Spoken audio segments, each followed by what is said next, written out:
ఇగో ఇది నిన్నటి భాగవతం రాసుకొచ్చింది. కబ్జా కుట్ర వెనుక రాఘవ కన్స్ట్రక్షన్. రాఘవ కన్స్ట్రక్షన్ ఎవరిది? పొంగులేటి శ్రీనివాసరెడ్డి గారిది. మంత్రి పొంగులేటి శ్రీనివాసరెడ్డి గారిది రాఘవ కన్స్ట్రక్షన్. బాధితుల ఫిర్యాదుపై గచ్చిబౌలి పోలీసుల ఎఫ్ఐఆర్. రిజిస్ట్రేషన్ నెంబర్ లేని బుల్డోజర్లతో కూల్చివేతలు. భూ ఆక్రమణ సెక్షన్ల కింద పోలీసుల కేసు నమోదు. నమస్తే తెలంగాణ వద్ద ఎఫ్ఐఆర్ కాపీ పత్రాలు.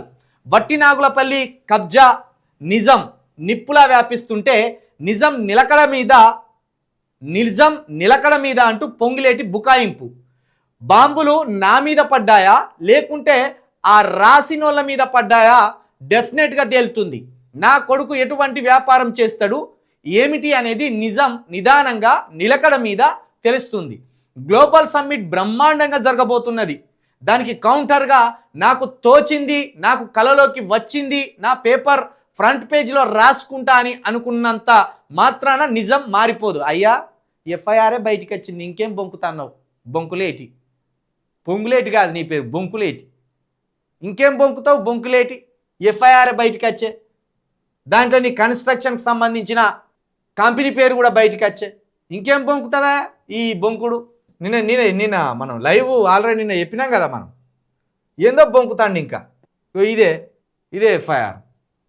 రాఘవ కన్స్ట్రక్షన్ యాక్ట్స్ సెక్షన్స్ కింద 329, 1818, 324, 304, 127, 151 దీని కింద ఆదివారం రోజే ఎఫ్ఐఆర్ నమోదైంది. 30/11/2025 రోజే గచ్చిబౌలి ఇగో ఇక్కడ ఉంటుంది వట్టినాగులపల్లి గండిపేట్ విలేజ్. ఎవరిచ్చింది? మే పల్లవిష. ఇగో ఇక్కడ నిన్న మనం చెప్పినాంగా పల్లవిష. ఇక్కడ కొంచెం జూమ్ చేయి. పల్లవి ఎస్ షా. ఈ పల్లవి ఎస్ షాకి ఇక్కడ 3 ఎకరాల భూమి ఉన్నది. ఏది? 3 ఎకరాల భూమి. నిన్న మనం సర్వే నెంబర్లో చెప్పినాం కదా, ఉంటాయా? ఎందుకంటే మళ్ళీ సర్వే నెంబర్లు అటో ఇటో అయితే బాగుండదు. సర్వే నెంబర్లతో సహా నిన్న మనం చెప్పినాం. ఈ పల్లవిషాకు 3 ఎకరాల భూమి 245 సర్వే నెంబర్లో వట్టినాగులపల్లిలో ఉన్నది. అయితే ఇప్పుడు దీనికి సంబంధించి అవినాష్ అనే వ్యక్తి 259 సర్వే నెంబర్లో వీళ్ళు డెవలప్మెంట్ కోసం అవినాష్ వాళ్ళు ఈ రాఘవ కంపెనీతోటి, అంటే బొంకులేటి గారి ఆ కంపెనీతోటి ఒప్పందం కుదుర్చుకున్నారు. ఏది? ఈ 259 సర్వే నెంబర్లో ఉన్న భూమిని డెవలప్మెంట్ కోసం అగ్రిమెంట్ కుదుర్చుకున్నారు. కానీ ఇందులో వీళ్ళ అగ్రిమెంట్లో రాసుకున్నంత భూమి లేదట. ఇందులో భూమి లేకపోతే కలెక్టర్ ఆఫీసుకో ఎంఆర్ఓ ఆఫీసుకో మంత్రి గారి కాబట్టి చక్కగా సీసీఎల్కో పోయి 259 సర్వే నెంబర్లో మేము అనుకున్నంత భూమి లేదు, మరి అది ఎక్కడ పోయిందని అక్కడ నువ్వు ఫిర్యాదు చేయాలి. అది చేయకుండా 70 మంది రౌడీలను 245 సర్వే నెంబర్ మీదకి పంపి అక్కడ ప్రహారీ గోడి ఉంటే ఆ ప్రహారీ గోడను కూల్చేసి అలా విధ్వంసం చేసి నీ ఇష్టానుసారంగా అక్కడ భయభ్రాంతులకు గురి చేసి ఆ 70 మంది రౌడీలు అక్కడ ఉన్నోళ్ళను చంపే ప్రయత్నం చేయడం, ఇదానే నువ్వు మంత్రిగా ఉండి ఇంకా దీన్ని ఎన్కేసుకు వచ్చేది? రాఘవ కన్స్ట్రక్షన్స్ అనేదే మీదే. మళ్ళీ రాఘవ కన్స్ట్రక్షన్స్ బాంబులు ఎవరి మీద పడతాయో ఇవంతా అదే. ఇంకా దీన్ని ఎన్కేసుకొచ్చే ప్రయత్నం చేస్తానవా? విచిత్రం ఏం తెలుసా? ఇలా దీంట్లో నెంబర్ లేని జేసీబీ పట్టుకొని వచ్చిండు, దాని మీద కేసు కట్టలేదు.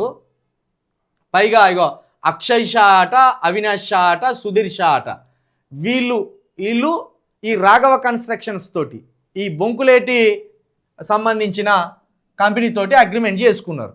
దీనికి సంబంధించిన ఎఫ్ఐఆర్ ఆల్రెడీ బయటకు వచ్చింది. దీంట్లో బొంకులేటి గారి కొడుకు పేరు పెట్టలేదు.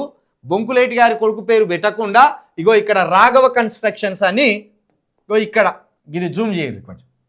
Raghava constructions builders. మరి రాఘవ కన్స్ట్రక్షన్స్ బిల్డర్స్ ఎవరో చెప్పుర్రు, మాది కాదని ఒక మాట ఒప్పుకోండి. బొంకులేటి గారు రాఘవ కన్స్ట్రక్షన్సే మీదే.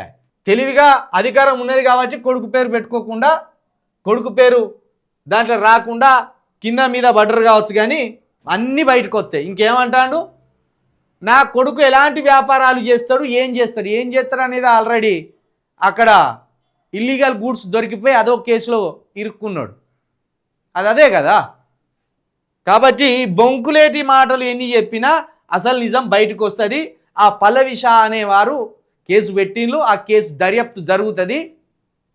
కాకపోతే మరి ఇక ముఖ్య నేత గారు అండదండలతోటి కేసు నిర్వీర్యమవుతుంది. ఎందుకంటే వాళ్ళకు బలం ఉన్నది కదా, రాష్ట్రంలో వాళ్ళది అధికారం కదా, అది బయటికి రాకుండా దాన్ని మధ్యలోనే క్లోజ్ చేసే ప్రయత్నం చేస్తారు.